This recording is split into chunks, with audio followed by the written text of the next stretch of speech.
구독, 좋아요, 알림 설정, 댓글까지 부탁드리겠습니다. 한은에서 이금융권을 위해서 무제한 자금 공급을 하는 안을 검토한다는데 이런 것도 좀 분석 부탁드립니다. 요것에 대해서 생각을 하셔야 될 게 일단은 그만큼 이금융권이 굉장히 불안하다는 소리죠. 지금도 보시면은 PF 정리를 함에 있어서 PF 신앙에 대한 부실채권이 늘어나고 있고 당연히 연체율도 많이 늘어나고 있죠.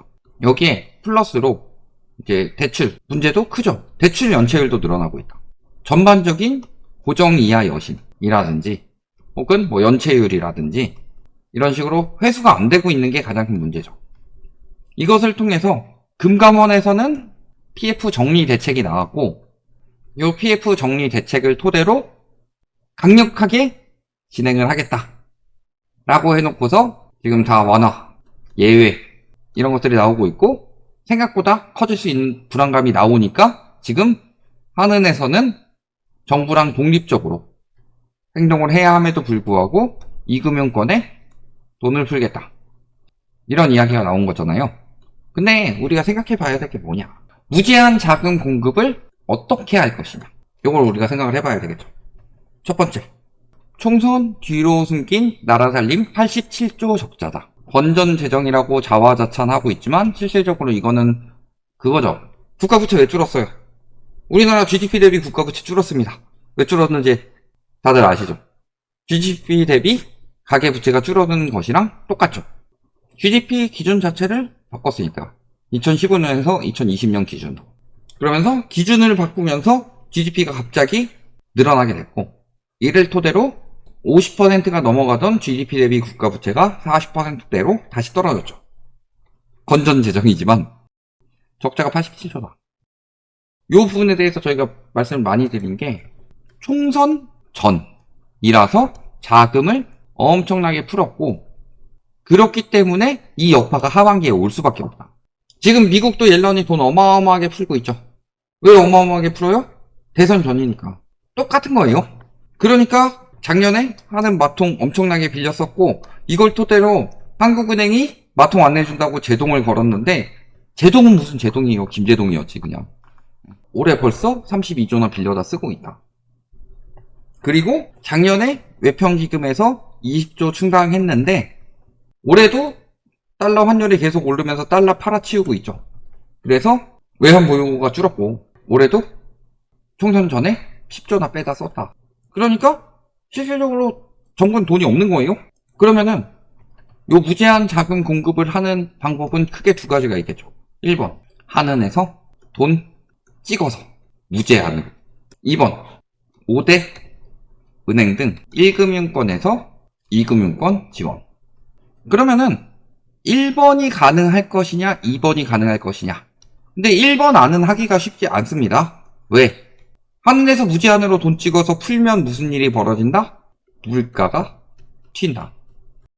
한은에서 해야 하는 역할은 저희가 늘 말씀드리지만요, 한은에서 지금 정부에 붙어가지고 여러 가지 막 민생이나 뭐 이런 거를 신경을 쓰고 있는데 한은에서 해야 할 가장 중요한 역할은 통화 정책을 통한 인플레이션 조정이죠.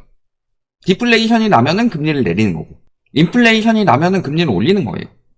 그게 한은의 주 역할인데 아무리 지금 정부에서 여러 가지 문제가 터지게 생겨서 한은한테 도움을 요청하더라도 그렇게까지 하겠냐.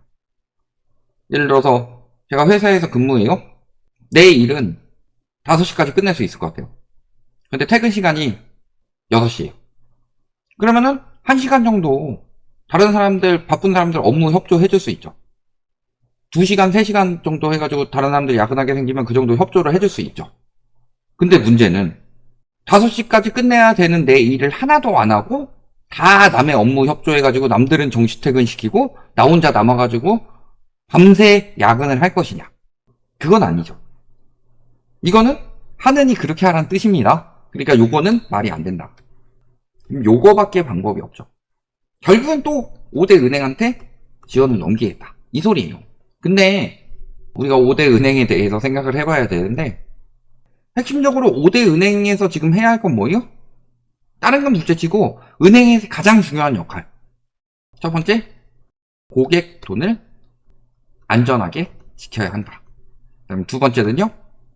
낼 수 있는 기업이라면 최대한의 수익을 내는 거다. 은행 돈잔치 하는 건 그렇게 보도하면서 건설사들 돈잔치 할 때는 왜 입을 아닥하고 있었냐 언론들이. 근데 일단은 요게 지금 계속 정부에서 막아가지고 대환 대출해줘서 금리 낮추죠. 또 정부에서 관치금융해서 금리 낮추죠. 또 연체율 상승하면서 부실채권 생겨나죠. 부실채권 토대로 대손충당금 쌓아야 되죠. 대손충당금을 쌓은 것을 가지고 요 부실채권을 상매각해야 되죠. 그러면은 연체율 떨어뜨려야 되니까. 이거를 지금 계속 손실이 나고 있는 상황인 건데 문제는 여기까지 침범이 될 수도 있다는 소리죠. 왜냐면 이금융권의 부실은 상당히 심각한데 문제는 아까 뭐 도박 이야기도 하셨는데요. 청년이 둘이 있습니다. A청년하고 B청년이 있다.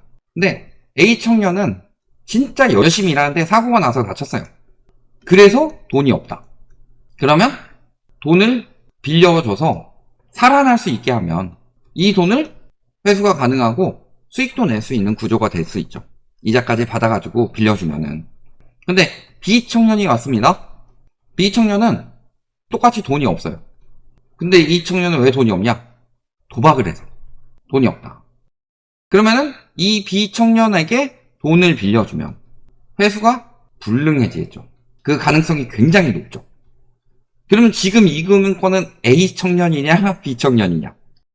일각에서는 이렇게 볼 수 있습니다. 아니 PF 문제 터지면서 사고가 난 거다.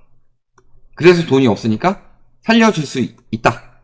이렇게 보면 안 되는 게요. 이 PF 자체가 도박이기 때문입니다. 왜냐면 PF 구조가 뭐라고 그랬어요? 자, 브릿지론부터 시행사는 자기 돈 5에서 10%, 최대 20% 정도 넣고 그 다음에 이금융권에서 주로 이금융권이죠. 이금융권에서 많이 빌려줬다고 하더라도 이금융권은 그게 주수익이 아니었으니까. 그럼 나머지 80에서 95%를 빌리는 거죠.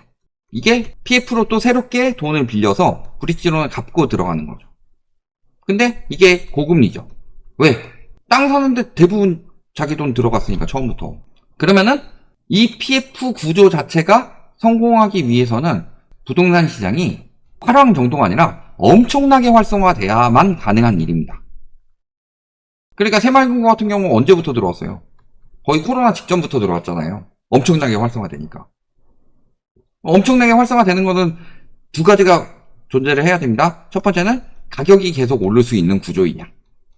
두 번째, 가격이 계속 올라도 수요가 계속 들어올 수 있는 구조이냐. 이 두 가지가 만족이 돼야 된다. 그러니까 서브프라임 모기지 사태 터지기 전에 미국 은행들도 그냥 계속 올라갈 거라고 이거는 당연하다고 생각했기 때문에 문제를 만들어낸 거죠. 올라야만 하는 구조인데 오르지 않으면 문제가 터질 수 있는데 그 부분을 간과하는 거죠. 도박처럼 한 거예요. 그게 지금 현재 상황을 만들어낸 건데 당연히 도박처럼 했기 때문에 터지게 되면요. 이제 이금융권에서 무슨 일을 해서 어떻게 돈을 벌 거예요? PF로 주로 자금을 많이 벌었기 때문에요.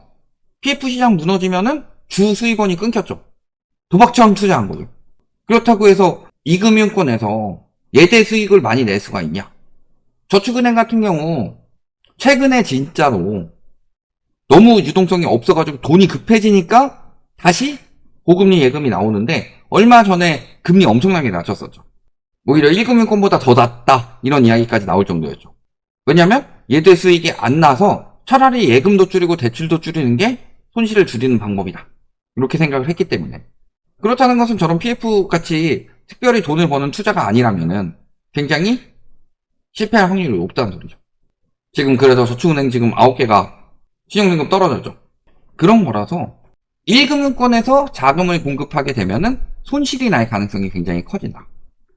대손충당금, 대손준비금 이런 데서 처리를 할 텐데 자 1분기에 은행 부실채권마다 따라서 4.5조가 나왔고요.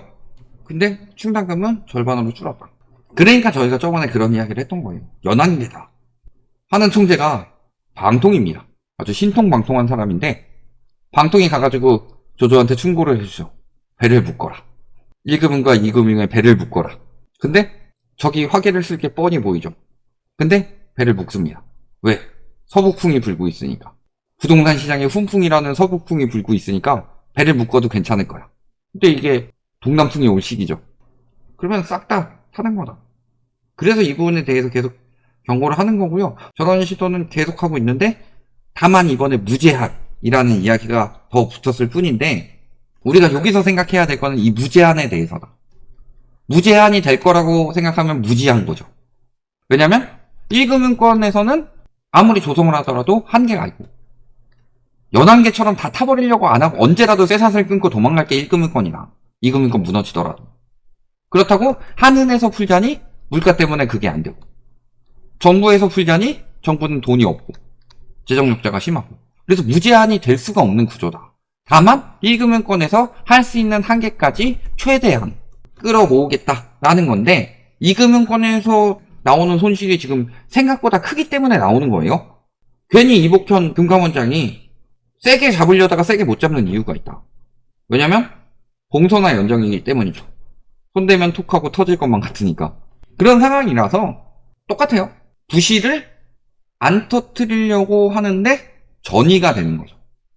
그러니까 수술을 안 하려고 암세포를 전이시키는 그런 행동인 건데 그것도 무제한으로 가능하진 않기 때문에 조금 지체시키는 정도로 끝날 수밖에 없더라고요. 여기까지 말씀드리겠습니다.